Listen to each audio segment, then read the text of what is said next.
investigators in Paris, then I think we have to treat it with some caution.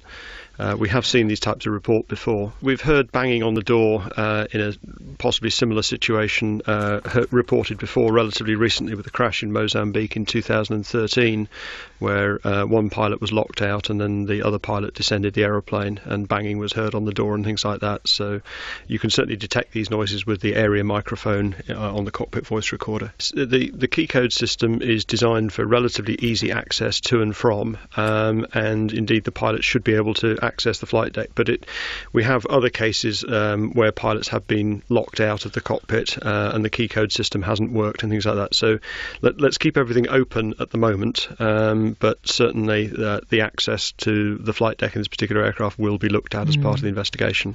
It's certainly very strange. The initial descent profile that we've had from unverified data tends to indicate that some aerodynamic aids were used. If you just close the thrust levers, the aeroplane would glide down with a more gentle profile than we've seen here. So that tends to indicate that something has been deployed, like the spoiler panels on the wing have come up to act as a speed brake or something like that.